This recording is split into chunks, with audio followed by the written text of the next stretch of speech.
Bien, hermanos, damos gracias al Señor por poder predicar su palabra y también poder escucharla. He preparado un sermón que se titula Orar con fervor. Orar con fervor. Y les invito a ir a Santiago capítulo 5, versículo 17. Leemos lo siguiente, dice: Elías era hombre sujeto a pasiones semejantes a las nuestras, y oró fervientemente para que no lloviese, y no llovió sobre la tierra por 3 años y 6 meses. Todo verdadero cristiano sabe que todo lo que es y lo que tiene lo ha recibido por la gracia de Dios. La vida, la salud, el trabajo y la familia. Dios nos ha dado promesas, pero quiere que le pidamos en oración su cumplimiento. Es verdad que Dios sabe todas las cosas, pero no podemos decir, bueno, si Dios sabe todo, ¿para qué pedir? Dios ordena que oremos para que reconozcamos que todo lo recibimos de Él. De manera que la oración es un ejercicio espiritual mediante el cual nos comunicamos con Dios y venimos ante Él para decirle que en su gran misericordia esas promesas que Él nos ha hecho tengan cumplimiento. Y cuando la necesidad lo amerita, le pedimos que esas promesas se conviertan en realidad. Es decir, que se vea que lo que Él ha prometido en su palabra es verdad y no mentiras. Así que cada minuto invertido en la oración revierte sobre nosotros en bendiciones. Ahora, hay oraciones que son lánguidas, es decir, débiles, sin aliento, sin espíritu, sin energía. A veces caemos en la rutina y hacemos unas oraciones casi como por un cumplido, por un protocolo. Pero debemos de orar con fervor. Sobre este asunto de la oración fervorosa, pues hay muchos ejemplos en la Biblia y he escogido uno. Hacia el año 850 a.C., Israel se había dividido en 2 reinos, reino del norte y reino del sur, después de la muerte de Salomón. El reino del norte, con su capital Samaria, había caído en la degradación moral y espiritual, en la idolatría y la corrupción.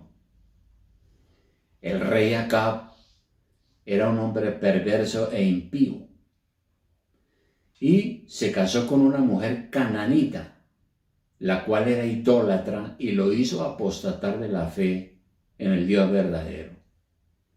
Sin embargo, Dios quiso manifestarse para mostrar su poder y misericordia. Dios había enviado una sequía pavorosa como castigo a la nación por el pecado. Y una sequía puede acabar con una nación. Se dice que la civilización maya fue exterminada por una sequía. Así que esta era la situación. De manera que Dios levantó al profeta Elías en este momento. Nosotros podemos leer en Primera de Reyes capítulo 18, versículo 1. Lo siguiente, Primera de Reyes capítulo 18, versículo 1. Dice: Pasados muchos días, vino palabra de Jehová a Elías en el 3er año diciendo: Ve, muéstrate a Acab, al rey, y yo haré llover sobre la faz de la tierra. Fue pues Elías a mostrarse a Acab, y el hambre era grave en Samaria. ¿Cómo era entonces la oración de Elías? Que es lo que queremos ver hoy. Varios aspectos son notables. En primer lugar, Elías obedeció. Dios hace su voluntad por medio de la oración de sus siervos. ¿Quiénes son sus siervos? Todo aquel que sirve de corazón al Señor es un siervo o una sierva. Dios dijo a Elías: haré llover. Pero usted juega un papel importante. ¿Cuál? Orar. ¿Cómo actuó Elías? Bueno, en primer lugar, él confió en Dios. Ahí mismo en Primera de Reyes capítulo 18, pero ahora en el versículo 41 dice lo siguiente: entonces Elías dijo a Acab: sube, come y bebe, pues aún, porque una lluvia grande se oye. Acab subió a comer y a beber, y Elías subió a la cumbre del Carmelo y, postrándose en tierra, puso su rostro sobre las rodillas. Era una costumbre oriental orar con la frente contra el suelo. Esta posición demostraba la total humillación y dependencia de Dios. Es el reconocimiento que no es en nuestro propio poder que hacemos las cosas, sino que dependemos plenamente de un Dios todopoderoso, majestuoso, que es nuestro Rey verdadero. En segundo lugar, Elías no solo confió en Dios, sino que persistió. Seguimos leyendo en el versículo 43. Y dijo a su criado: sube ahora y mira hacia el mar, porque estaban en el monte Carmelo. Y él subió y miró y dijo: no hay nada. Y él le volvió a decir: vuelve 7 veces. De manera que Elías manda a su criado, a su siervo, a que mire hacia el mar a ver qué ve. No vio nada. Regresa, le dice: no hay nada. Elías sigue orando y vaya otra vez. Y así 7 veces. Aunque Dios le había dicho a Elías que iba a hacer llover, Elías no se quedó esperando, sino que oró para el cumplimiento de la promesa. Dios había dicho: haré llover. Y lo dijo en una situación que era totalmente contraria a la realidad, porque no había ni una sola nube, ningún amago de lluvia. 3 años y 6 meses llevaba la sequía, de manera que el problema no era del Señor, porque Él había hecho su promesa, sino de también la seguridad de Elías en la promesa de Dios. El hecho de enviar a su criado 7 veces indica que él estaba resuelto a clamar cuantas veces fuera necesario, pero nunca perder la confianza en lo que Dios había prometido. Esto es muy importante tenerlo claro, porque a veces hay personas que oran por cosas que Dios no ha prometido. Sacan de contexto versículos para justificar sus oraciones. Por ejemplo, uno lee en Josué 1:3. Nosotros sabemos que Josué fue el líder para la conquista de la tierra prometida. Y uno lee en Josué 1:3 lo siguiente: una promesa que le hace Dios a Josué: yo os he entregado, como lo había dicho a Moisés, todo lugar que pisare la planta de vuestro pie.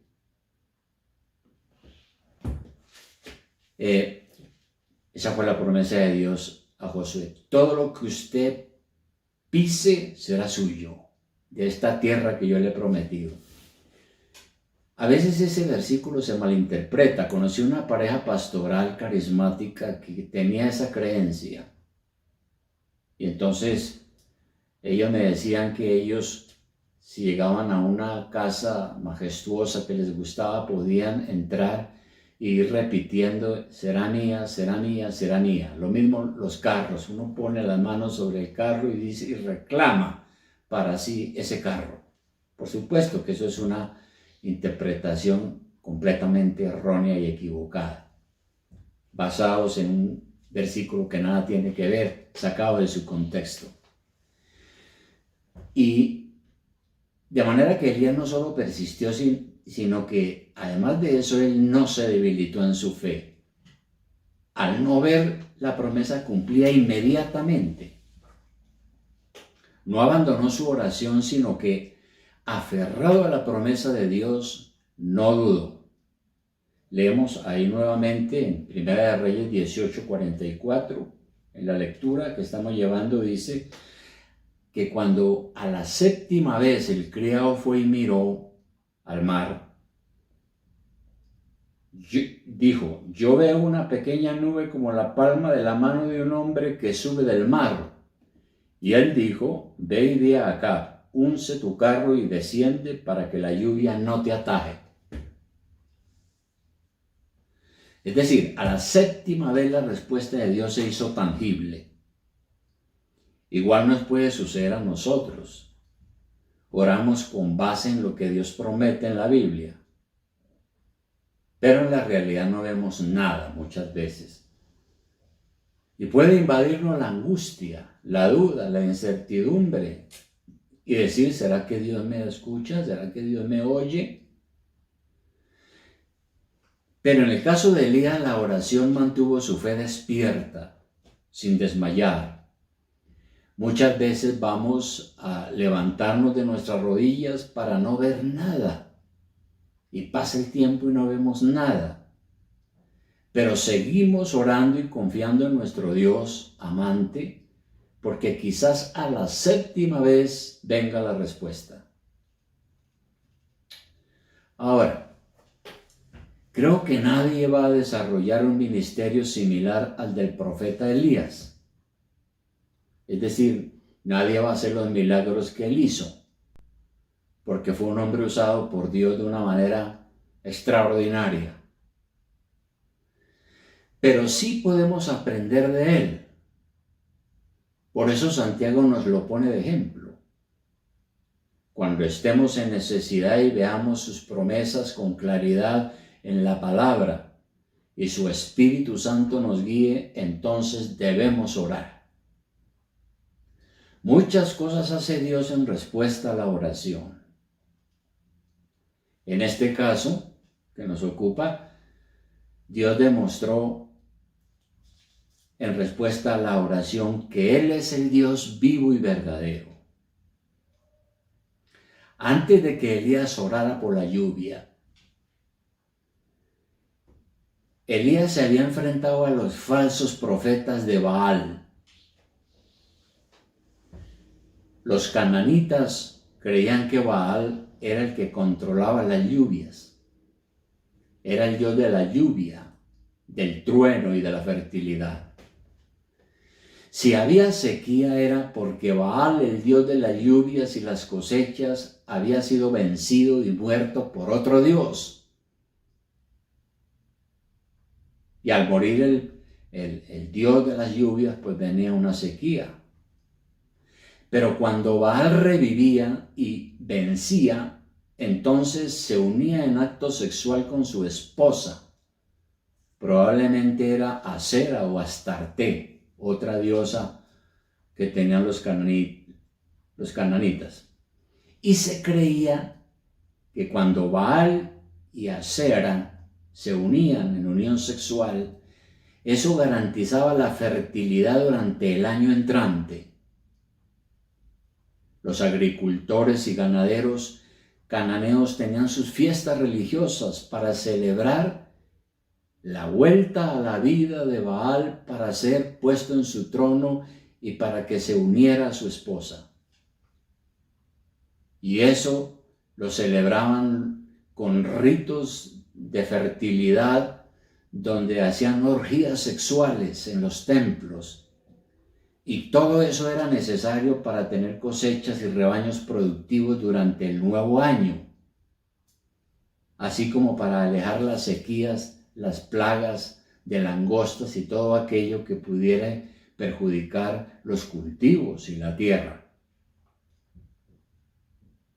Esa era la creencia idólatra de Baal, que nosotros encontramos en el Antiguo Testamento y contra lo cual los profetas lucharon y Dios condenó la idolatría de esa forma. De manera que Elías desafió a este rey perverso que había apostatado de la fe y por su esposa había edificado altares a Baal. Allí nuevamente en Primera de Reyes 18-17 nosotros encontramos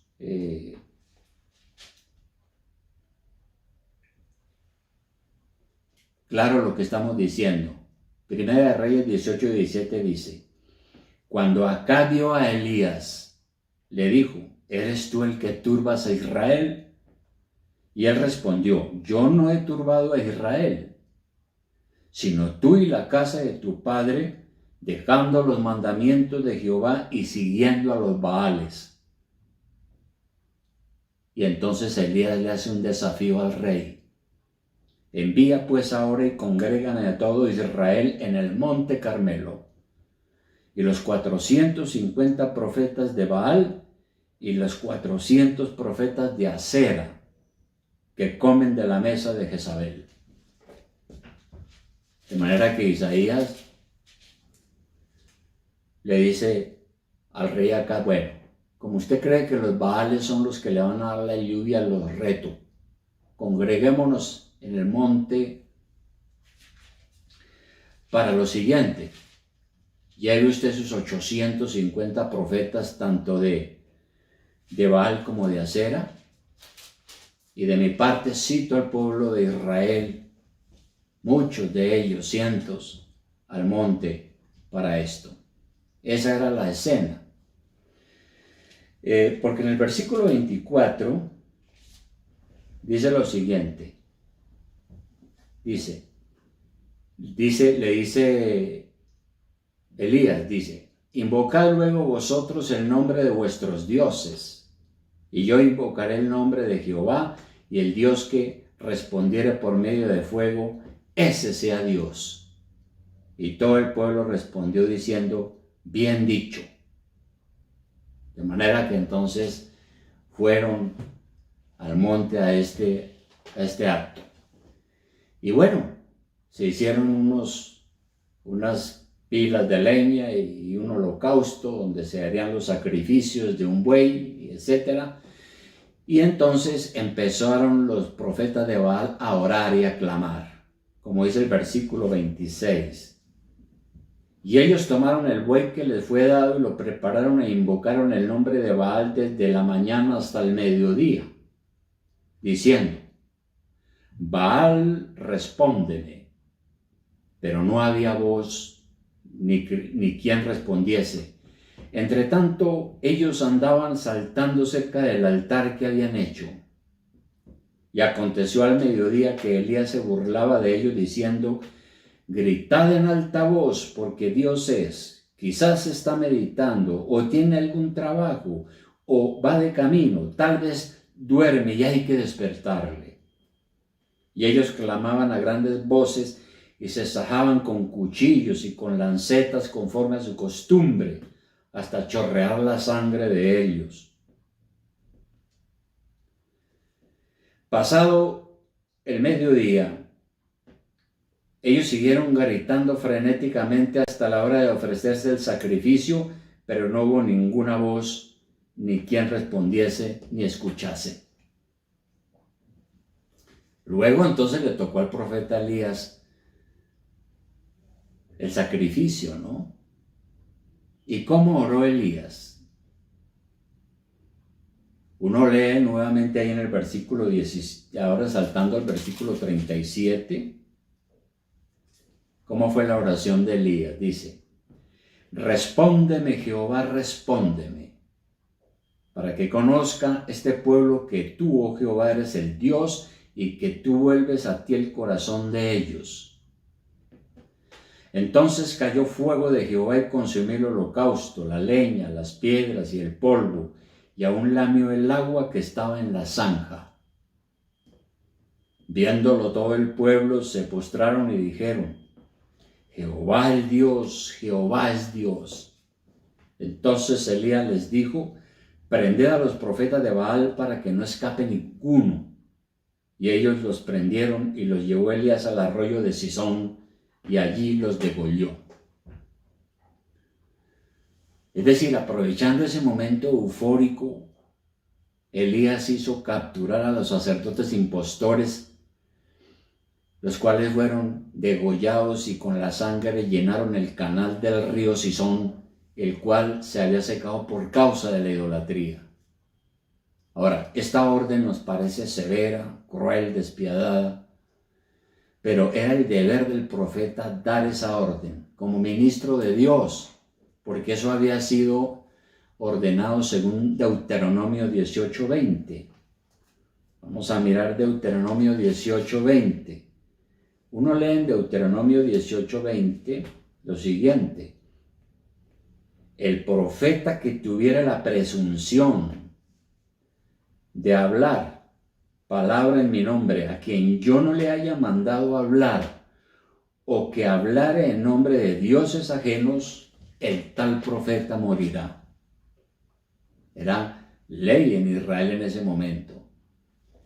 Como los profetas de Baal eran apoyados por el gobierno, Jezabel, la esposa del rey Acab, mandó matar a Elías, así que él tuvo que huir. Bien, hoy necesitamos orar de manera ferviente, porque Dios es el único que puede convertir a la gente incrédula. Es el único que les puede demostrar que Él es el Dios verdadero. La gente necesita experimentar al verdadero Dios en su vida. De manera que Dios demostró también que los equivocados eran los falsos profetas. Se lo demostró al pueblo. Hoy la gente cree que las catástrofes naturales son asunto de las leyes de la naturaleza y que Dios nada tiene que ver con eso. Nosotros creemos que detrás de todo está el Señor, detrás de todos los fenómenos naturales que suceden. Y hoy igual debemos saber que el Señor es el que tiene la razón y la verdad y no nosotros, porque nos podemos equivocar. Así las cosas, la oración es un recurso valioso. Primero, Dios nos perdona cuando confesamos nuestro pecado. Nosotros leemos en la primera carta del apóstol Juan. Vamos a mirar la primera carta del apóstol Juan en el capítulo 1, en el versículo 8. Primera de Juan, capítulo 1, versículo 8. Dice: si decimos que no tenemos pecado, nos engañamos a nosotros mismos y la verdad no está en nosotros. Si confesamos nuestros pecados, Él es fiel y justo para perdonar nuestros pecados y limpiarnos de toda maldad. Si declaramos o decimos que no hemos pecado, le hacemos a Él mentiroso y su palabra no está en nosotros. Por eso debemos acudir al Señor para alivio a nuestras necesidades físicas y espirituales. Así las cosas, volviendo a Santiago, donde ya leímos en el capítulo 5, él dice en el versículo 15, dice que cuando en la iglesia se ora, la oración de fe salvará al enfermo y el Señor lo levantará, y si hubiera cometido pecado le serán perdonados.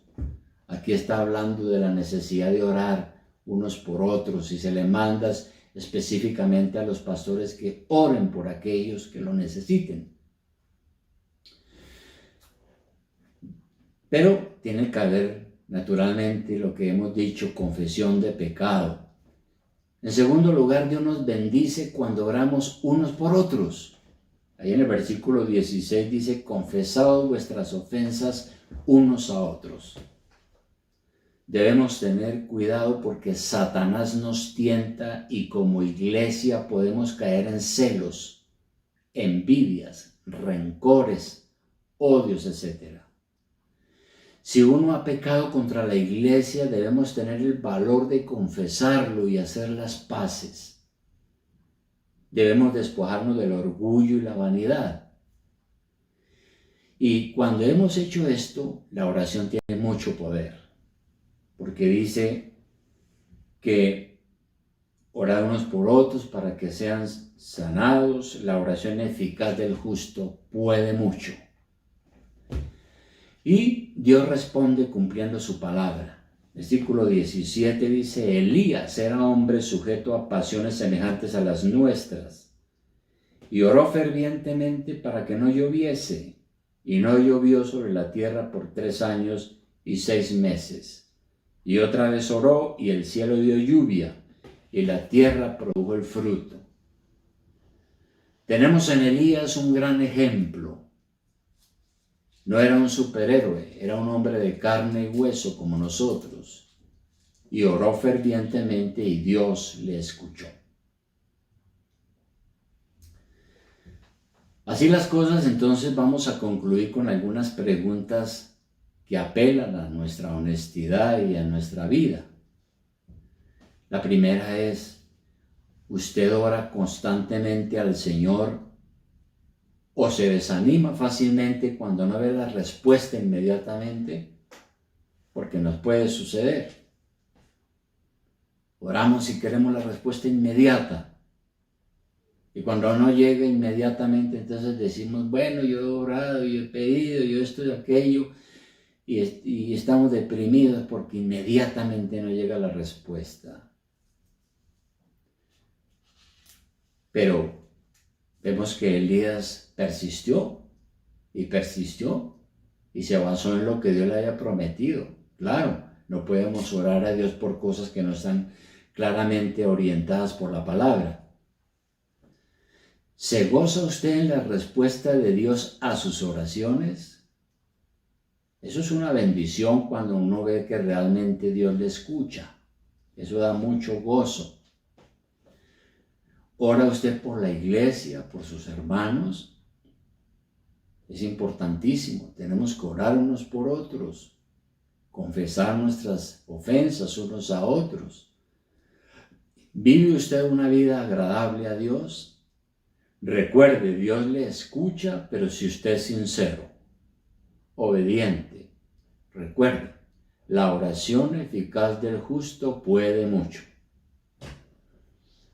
Así que vamos a orar ya mismo, porque no hay cosa más eficaz que la oración hecha teniendo en cuenta estos aspectos. Y hoy este momento es propicio para que lo hagamos como iglesia. Padre Celestial, muchas gracias te damos, Señor, por darnos esta oportunidad. Gracias, Señor, porque tú eres un Dios que cumples tu palabra, cumples tus promesas.